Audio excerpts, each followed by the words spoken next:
Que el doctor Franklin García Fermín es el ministro de Educación Superior, Ciencia y Tecnología.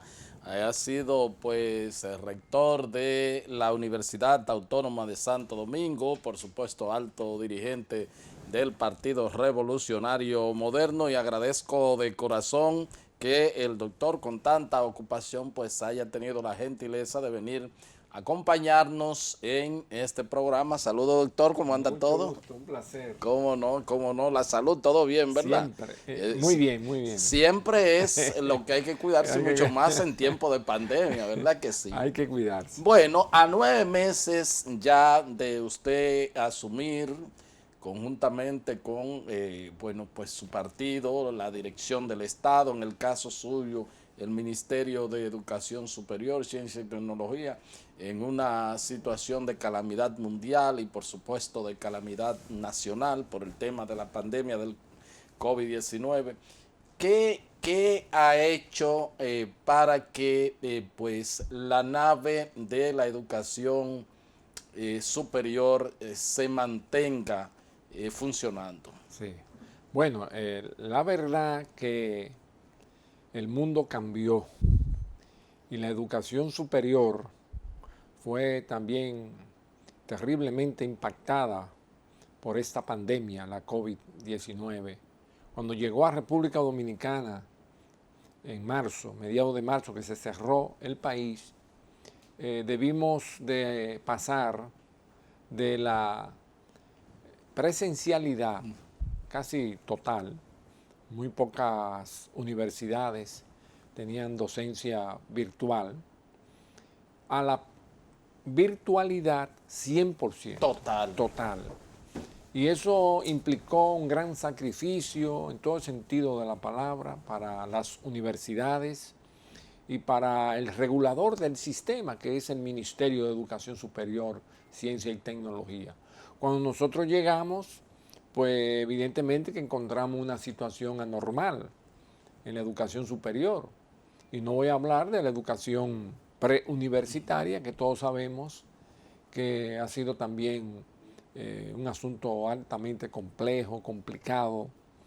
Nosotros de inmediato, o sea, comenzamos a sostener reuniones con los rectores. De inmediato nos reunimos con todo el sistema. Visitamos todas las universidades del país, fuimos a todos los lugares donde hay universidades, en Barahona, Ucateba y la UAS, en Higüey, visitamos a la UAS y también la Universidad Católica que está en el este. Visitamos todas las universidades del país y allí conversamos con ellos, conocimos sus necesidades, sus precariedades, la situación. Hubo una deserción durante los primeros meses de la pandemia que llegó casi al 40%. Wow. Y eso obligó que el señor presidente de la República, Luis Abinader, diera un bono a los estudiantes que desertaron, que estaban en estado de calamidad económica, en estado de vulnerabilidad. Y ese bono pues logró que la deserción bajara considerablemente, bajó hasta un 26%. Y Que sigue siendo alta, todavía ¿verdad? muy alto, ¿verdad? Pero debemos reconocer que muchos de los estudiantes que se resistían a volver o a entrar al sistema por temor a la virtualidad y algunos por razones financieras, económicas, no tenían una laptop, internet. Todo ha sido un gran sacrificio, pero debo señalar que ciertamente ha habido en el sistema un gran esfuerzo de todas las universidades por llegar a la normalidad. Ha habido una colaboración mutua entre las universidades, unas que están más avanzadas que otras en la virtualidad. Hemos dado curso a los profesores diplomados para formarlo en la enseñanza a distancia. Por ejemplo, hace unos días iniciamos un diplomado con las universidades UAPA y Unicaribe, que están muy avanzadas en la enseñanza virtual. Y todas las universidades del país, 1000 becas fueron distribuidas de manera equitativa a la UAS y a todas las universidades, tanto públicas como privadas. Y por otro lado, debo señalar que hemos ido normalizando la situación. Bueno, Y perdón, esperamos que para el mes de agosto. Ok, antes de eso, doctor, perdón, pero en el caso de la UAS específicamente, ahí tuvo el gobierno que rascarse los bolsillos para un poco adecuar toda la plataforma. La plataforma, Sí. 234.5 millones de pesos de entrada.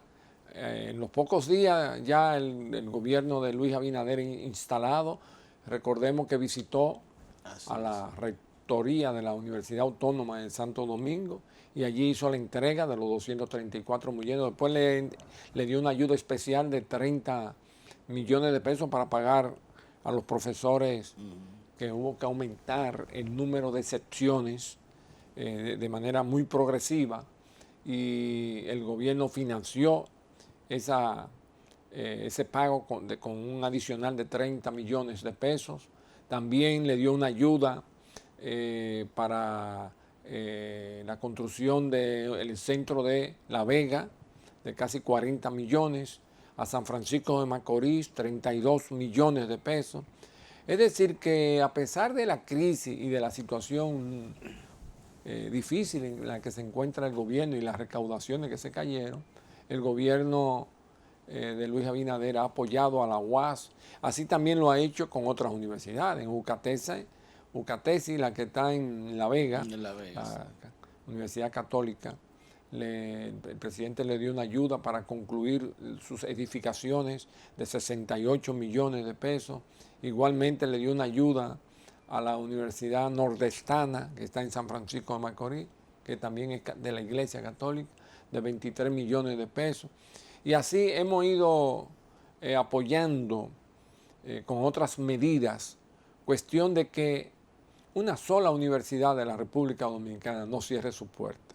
Hasta este momento hemos logrado que todas las universidades se mantengan abiertas, que no cancelen a sus empleados, que no cancelen a profesores.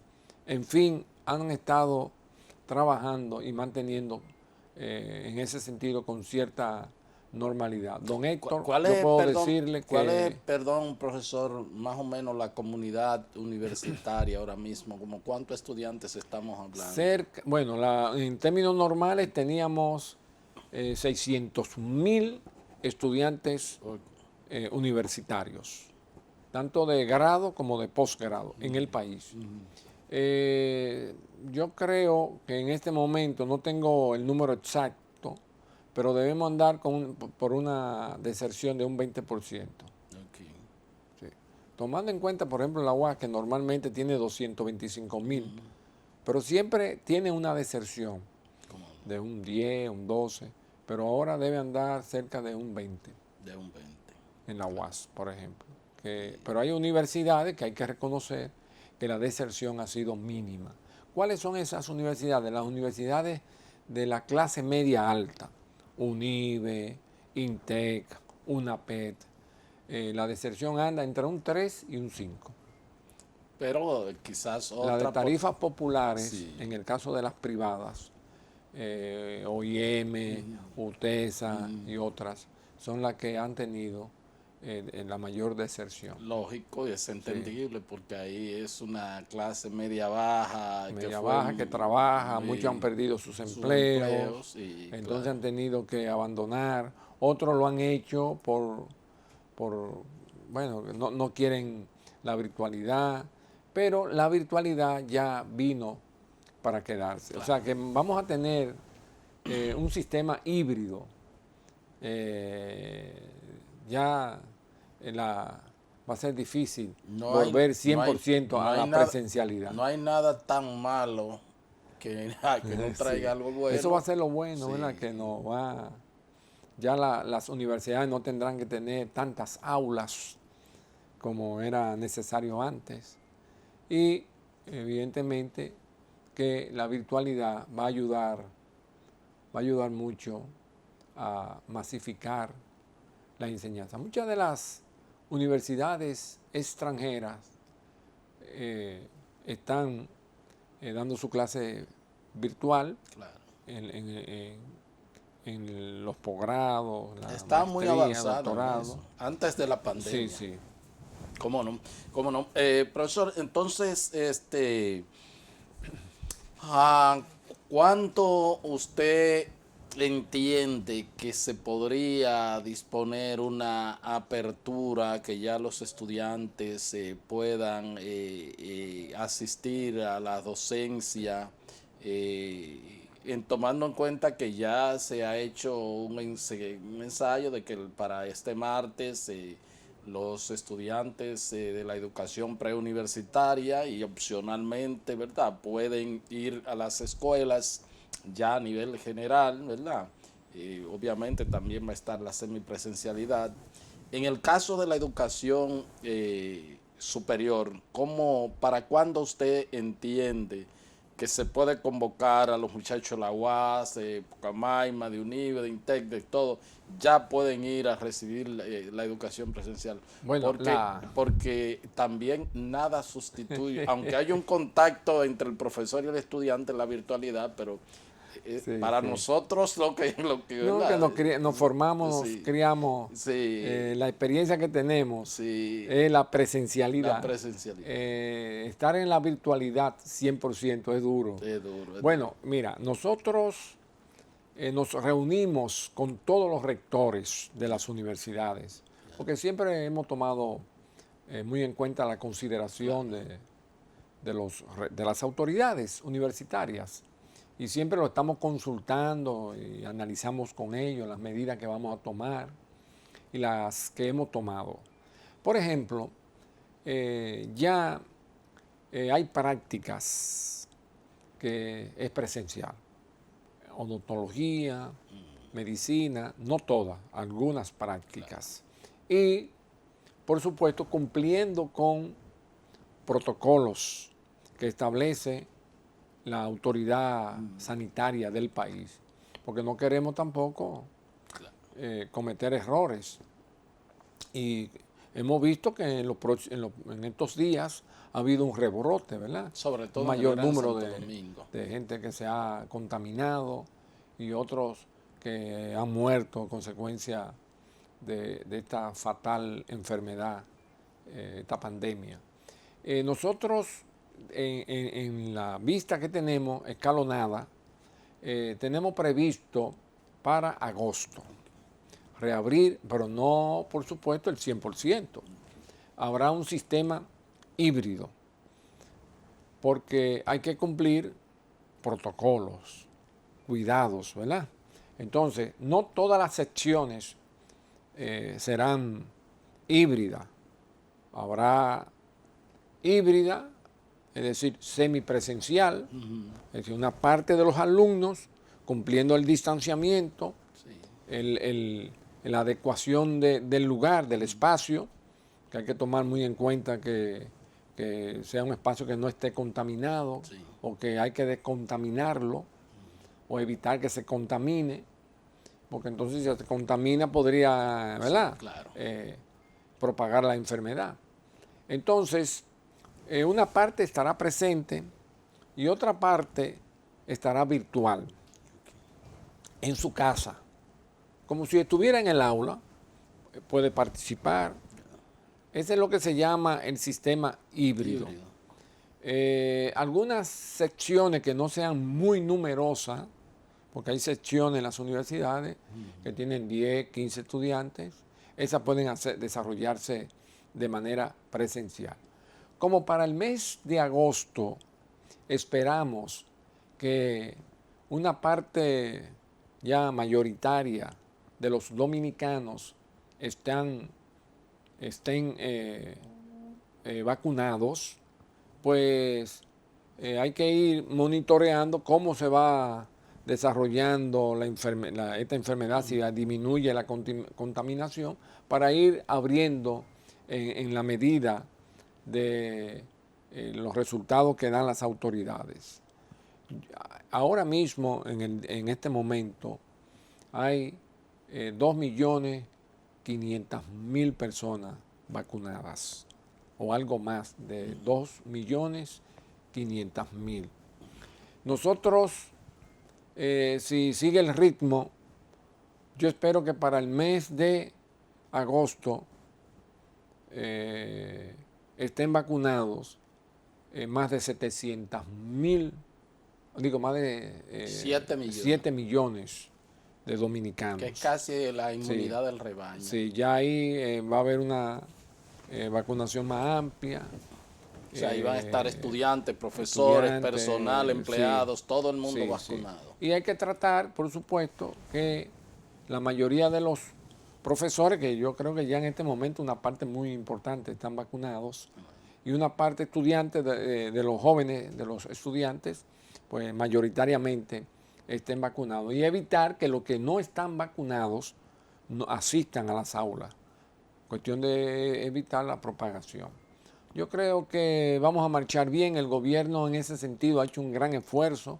El presidente Luis Abinader no se ha descuidado. Él mismo monitorea, le da seguimiento, aun cuando hay un equipo encabezado por la señora vicepresidenta de la República y el ministro de Salud Pública. Sin embargo, el presidente ha estado en las negociaciones, en todo ha estado presente, porque la verdad que para normalizar el país, la vacunación es fundamental. Así es, así es. Bueno, voy a solicitar el permiso del ministro de Educación Superior, Ciencia y Tecnología, el doctor Franklin García Fermín. Fue además rector de la Universidad Autónoma de Santo Domingo. Vamos a una pausa y entonces ya regresamos con la parte complementaria de la entrevista.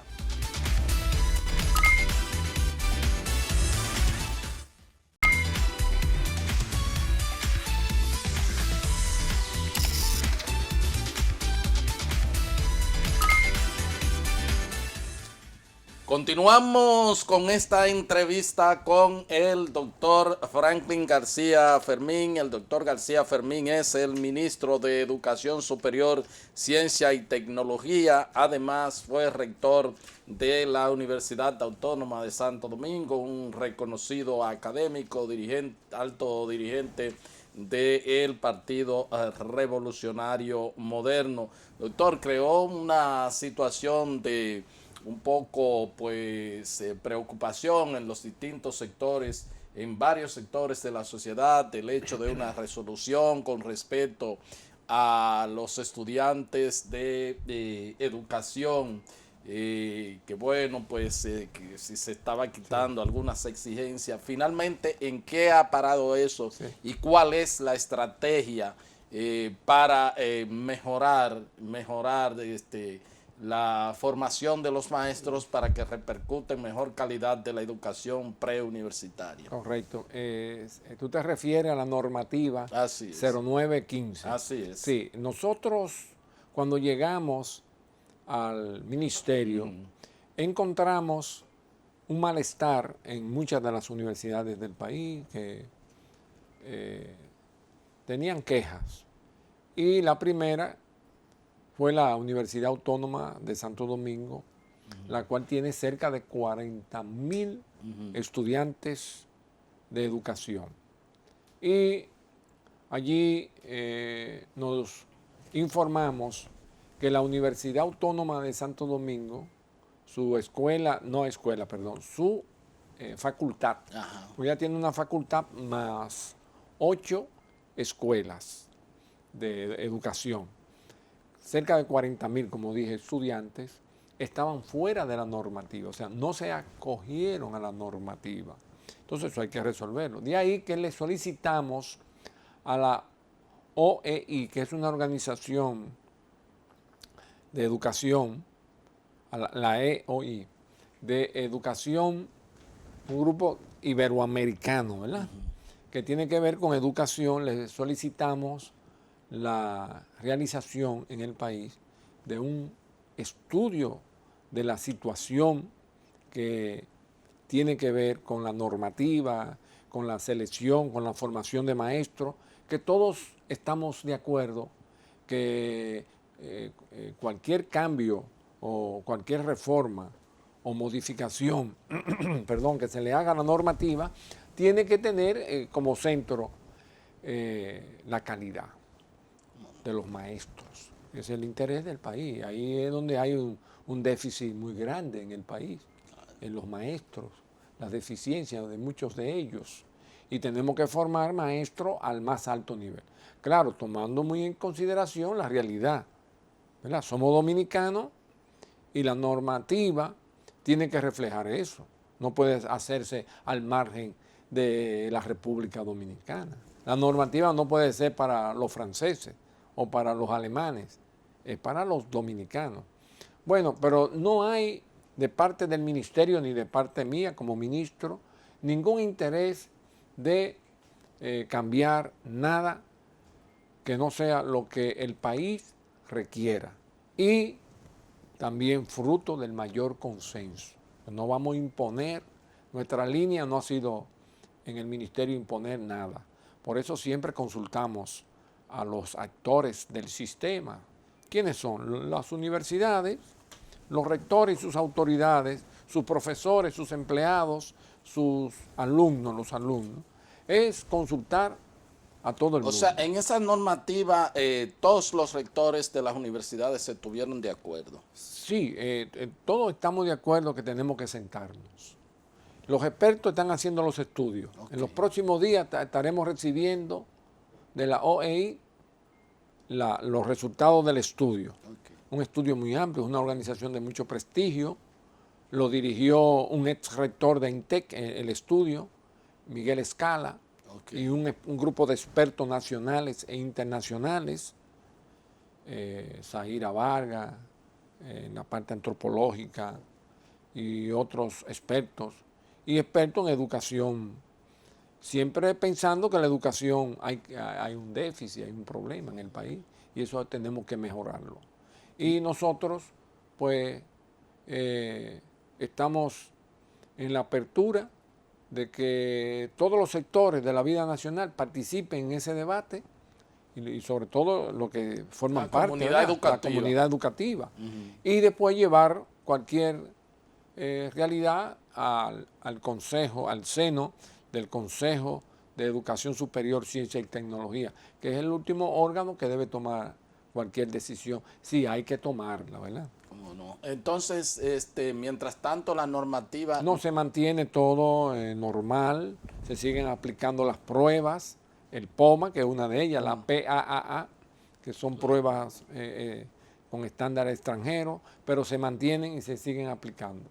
¿Cómo no? ¿Se mantiene la normativa? Sí, la 0915. Sí, sí, está vigente en ningún momento porque ni el ministro ni nadie la puede derogar, porque es una decisión que tomó el Consejo Nacional de Educación Superior. ¿Cómo no? Y solo el Consejo Nacional de Educación Superior puede aplicar cambios que siempre en mejoría, porque nadie puede oponerse al cambio. Y en el caso entonces de ese estudio, usted dice, ¿cuándo está previsto que se entregue? La representante acá en el país del organismo nos ha prometido que esta semana nos estará haciendo entrega formal del estudio, no, de los resultados. Con recomendaciones. Con las recomendaciones. ¿Cómo no? Y ahí entonces se van a discutir. Vamos a formar una comisión amplia de todos los sectores, donde va a estar Educa, va a estar inclusive los sectores que en algún momento manifestaron críticas, ¿verdad?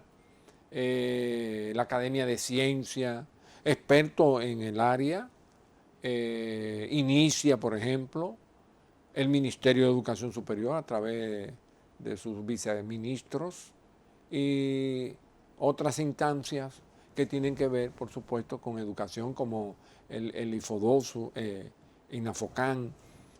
Todo el mundo va a ser tomado en cuenta, o sea que nadie va a quedar fuera porque nosotros no queremos imponer ningún criterio, Mire, sino que sea el fruto del consenso, del análisis y del entendimiento de todos los actores. yo conversé, y esto lo estoy diciendo por primera vez públicamente, conversé con el presidente Luis Abinader recientemente, y dentro de los temas, de las cosas que obviamente uno puede decir, es que al tema de la educación, al pacto, a la reforma, le hace falta pues profundizar esa reforma porque a él le preocupa la calidad de la educación y que ese es un tema que su gobierno está dispuesto a afrontar. O sea, me confío Y eso vamos a eso. tener que hacerlo a todas las carreras también, porque hay universidades, nosotros como ministerio tenemos que darle seguimiento a las universidades, tenemos que evaluarlo permanentemente, tenemos que evaluar las currículas, ahora se habla de currículas por competencia, es decir, todo eso es poner el sistema de educación superior al momento histórico que vive el mundo y el país. ¿Cómo no? Con el caso este de los exámenes, el examen único para los estudiantes de medicina, también ahí hay un tema, ¿cómo eso? Tú sabes que el país forma especialistas. Para poder ir a esas especialidades están muchas de ellas limitadas por el número. Entonces, ¿qué resulta? Que alrededor normalmente 5.000 médicos generales, en su inmensa mayoría, participan en estos concursos, pero son muy pocos los que van a ser escogidos porque el número de especialistas que se forman en el país es, no voy a decir reducido, porque necesariamente no tiene que ser así, pero el número no es alto. Hay especialidades que aquí solo pueden formar 3, 4, 5. Por ejemplo, pero hay otras que son por más ejemplo, a amplias. mí me dijeron, yo conversé con autoridades sanitarias, no sé si de este gobierno, el pasado, ahora en medio de la pandemia, y me dijeron que en la crisis se ha demostrado que aún en condiciones normales aquí hay déficit de médicos intensivistas, Sí. o sea, de Claro, médicos para claro. atender unidades de terapias intensivas. Y entonces ahí debe haber políticas públicas del Estado para tratar de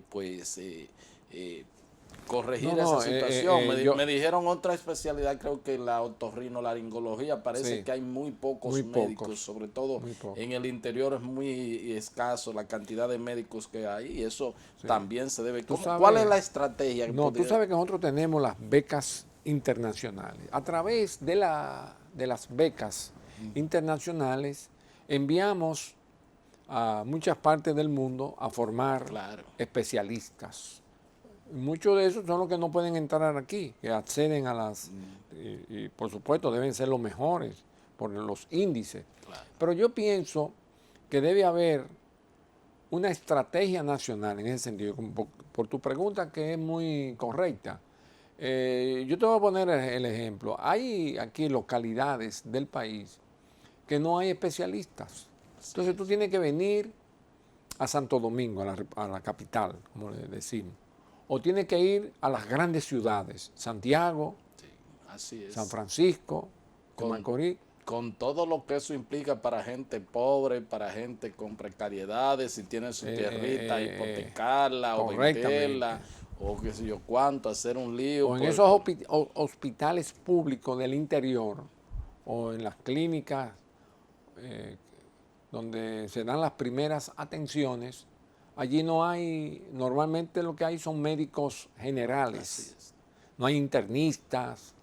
Entonces, por eso señalo que hay que establecer en las distintas regiones, y eso ya hay que trabajarlo con el Ministerio de Salud Pública, establecer médicos que se instalen, claro, recibiendo un buen salario, pero hay que enviar gente a los pueblos del interior, vamos a decir el sur profundo.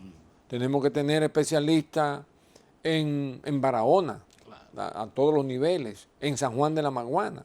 El que está en Pedernales no tiene que venir a la capital, porque no es lo mismo viajar de Pedernales a Barahona, a donde un especialista, que viajar de Pedernales a Santo Domingo. Claro. No es lo mismo. Entonces, esas debe son hacer una estrategia de país. que hay que hacerlo, pero para eso tiene que ser dirigido.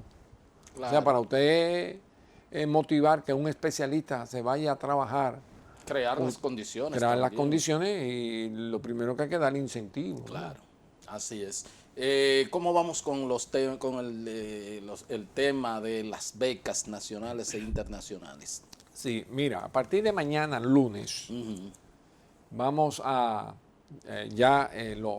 todo aquel joven que tenga interés en acceder a una beca internacional puede entrar a la plataforma del MESI. Okay. Y el pasado miércoles, sí, nosotros celebramos una rueda de prensa donde estaban presentes los embajadores de los países, embajadores y representantes de los países. Misiones diplomáticas. Misiones diplomáticas de los países donde el MESI, que es lo mismo que decir el gobierno, el Estado Dominicano, tiene relaciones a través de acuerdos con universidades de esos países. Y allí, con la presencia también de representantes de muchas de esas universidades de Europa, España, Estados Unidos, México, Francia, Brasil, Puerto Rico, Honduras, Suiza, de todos los países, Reino Unido, que nosotros tenemos acuerdos. Por ejemplo, tenemos acuerdos con la universidad más conocida, y no solo, sino la número uno en los rankings mundiales, que es la de Oxford. Tenemos acuerdos en el Reino Unido, que es la universidad número uno en este momento. Es.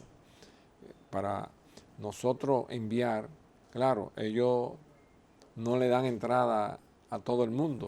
Eso es no es porque usted tenga dinero. No es. Tiene que tener condiciones. Aquí, allá sí, tampoco, sí. No es de que el más rico allá de que va a entrar a Oxford. Porque yo soy hijo de Rockefeller. Sí. ¿Te acuerdas aquel famoso vicepresidente de los Estados Unidos, Nelson Rockefeller? Así mismo es.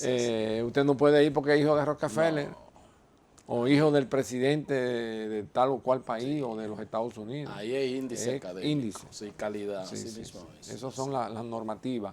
Tenemos la capacidad para enviar en un primer momento 10 estudiantes a formarse a Oxford. Okay. Pero nosotros vamos a tener que hacer una preselección por lo menos de 20. Para que ellos, de esos 20 que nosotros seleccionemos, hagan la selección de 10, que esperamos que de los 20 hayan 10 que califiquen. Claro. Y entonces, profesor, ¿de cuántas becas pudiésemos estar hablando? Bueno, ahora mismo tenemos, hicimos lo siguiente: renegociamos todos los contratos con las universidades y nos ahorramos 369 millones de pesos de ahorro. O sea, logramos bajar los precios. Con esa rebaja de 369 millones, estamos aumentando las becas. Y tenemos previsto alrededor cerca de 1.800 becas internacionales en el llamamiento. Nosotros quisiéramos, aspiramos a más, pero realmente estamos hablando de un presupuesto que vamos a invertir de cerca de 1.700, no, algo más, mejor dicho, no cerca, sino algo más de 1.700 millones de pesos para este año. ¿Cómo no? O sea, para el periodo que estamos llamando. Eso es sin las becas nacionales. Sin las becas nacionales. ¿Cómo cuántas? Las becas nacionales son más económicas, Sí, claro. porque no implican manutención y otra cosa más. Nosotros estaríamos hablando, mira, hay becas que serían unas 4.000, 5.000 becas nacionales en universidades, y están como las 8.000 que damos para la UAS. Okay. Lo de la UAS, como son ¿cómo se llama? La inscripción y el pago de la matrícula es casi, vamos a decir, algo muy bajito. Simbólica es la palabra que estaba buscando. Es simbólica prácticamente. Nosotros le damos a los becarios 5.000 pesos mensuales. Claro. Esos 5.000 pesos mensuales pues, son estudiantes que están en estado de vulnerabilidad, ¿verdad? Una muy ayuda pobre. Para su una pasaje, ayuda, pasaje, tienen que comprar un libro, sacar una copia. Así en fin, que les sirva de ayuda todos los meses. ¿Cómo no? Bueno, pues son muchas informaciones importantes pese a la pandemia y pese a todo vamos avanzando. Le agradezco, profesor, y bueno, ya antes de que finalice el año, entonces daremos otra revisión a ver cómo están los niveles de semipresencialidad y todo esto, los resultados del estudio, a ver cómo la aplicación y la discusión y bueno, pues les reitero el agradecimiento. Gracias, siempre a sus órdenes. Cómo no, gracias a ustedes por haber estado con nosotros y será pues hasta otra entrega de su programa de Agenda. Hasta entonces.